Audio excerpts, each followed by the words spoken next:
చూడు కదట అస్సలు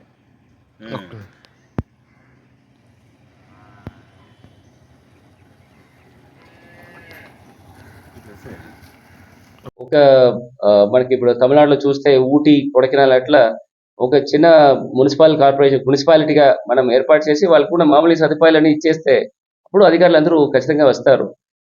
మనం ఇక్కడ ఉన్న ఇన్ఫ్రాస్ట్రక్చర్స్ పెంచాలి. ఎందుకంటే వాళ్ళకు ఫ్యామిలీస్ ఉంటాయి. బట్ నెవర్‌దెలెస్ ఖచ్చితంగా ఓన్లీ వీకెండ్స్ వెళ్ళడానికి మాత్రం వాళ్ళకి పర్మిషన్ ఇవ్వడం జరుగుతుంది. ప్రతిరోజు అప్ అండ్ డౌన్ చేయడానికి ఖచ్చితంగా అలో చేయము. అట్లాంటి అధికారులు ఉంటే వాళ్ళకి ప్రాపర్‌గా కౌన్సెలింగ్ ఇచ్చేసి అడ్వైస్ చేస్తాము.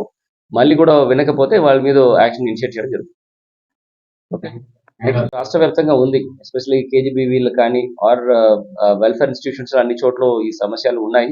ఇది ప్రభుత్వ దృష్టిలో ఆల్రెడీ ఉంది. ఖచ్చితంగా మనకి పేద ప్రజలకు కావాల్సిన ఎన్హాన్స్మెంట్ ఆఫ్ సీట్స్ లాస్ట్ ఒక 6-7 ఇయర్స్ కి ముందు ఉన్న సీట్స్ కూడా కొంత తగ్గిన వాస్తవం. అది మళ్ళీ పెంచడానికి ఖచ్చితంగా ప్రభుత్వ దృష్టికి ఈ విషయాలు తీసుకోవడం జరుగుతుంది.